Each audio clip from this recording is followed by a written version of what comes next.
I want to start out because I don't think I've heard you talk about this. What made you decide to start your channel, and, why did you decide to start it, and how did it start out? I started my channel in super early 2009. I think maybe like exactly in January of 2009. And I sort of started it as merely an experiment because for 2 years prior to that, the TheNeedleDrop had already existed, but as a podcast and as a blog, which I had been running off of a server that was owned by the public radio station that I worked and interned at the time. I was doing some interning work over there, but also getting paid to do like some weekend announcing as well. I think eventually down the road. I don't know if it was happening exactly at the time that I started my radio show, but I kind of digress on that.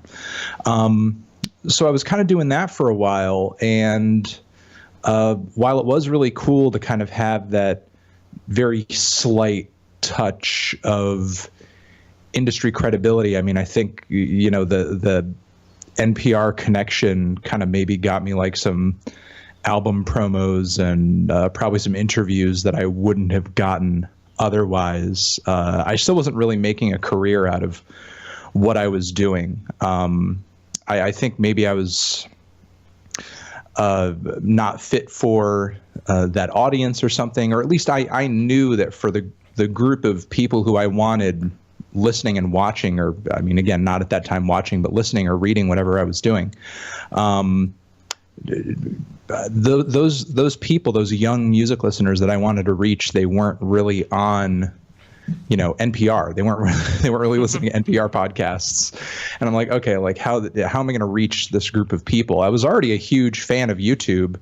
I guess at the time it just didn't really dawn on me to start a YouTube channel about music or music reviews. One, because there was no other channels out there from what I could see at the time doing it, and two, at the time I didn't really want to do album reviews. Like I didn't so much see the point in album reviews.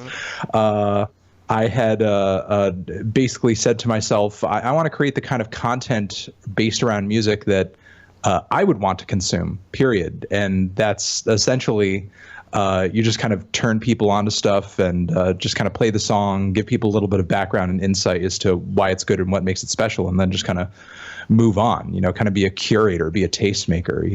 Whether or not you think it's bad doesn't matter quite as much at the end of the day.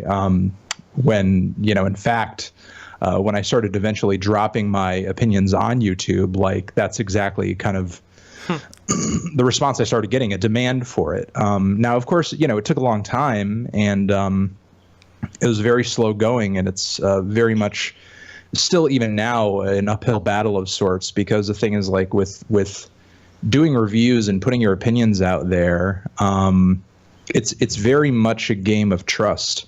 The thing is, if somebody's stumbling across your channel for the first time, period, and they have no clue who the hell you are, even if you've managed to put out a good review, because they're not familiar with you, like they don't know whether or not to watch another review or trust you, or, you're just some random asshole. It's like, they have no reason to believe anything that you say. But once somebody has kind of watch multiple reviews and they kind of get a feel for what your point of view or your taste is, and you even maybe recommend to them something that they wouldn't have heard about otherwise, and they love it, then you're getting closer to, or you're quite possibly at that point where you've established trust. So even though I was coming out with reviews since 2009, it's taken a while to get to where the brand is now. But it's with things moving at the slow pace that they have, and kind of, very gradually snowballing as time has gone on, it's meant that in order to see more success out of what I'm doing, I don't necessarily have to work at it harder than I've always been. I mean, I've always been working at it hard, but now it's like the same amount of effort that I've pretty much always been putting into it, I see greater, outcomes out of. And again, the YouTube channel started in 2009 because the podcast and the blog aren't really going anywhere. And this was kind of like a bit of a last-ditch effort before I decided to, fall back on my plan B and sort of go into either political reporting or accounting. which were kind of my two fallbacks. If this whole music coverage thing didn't work out.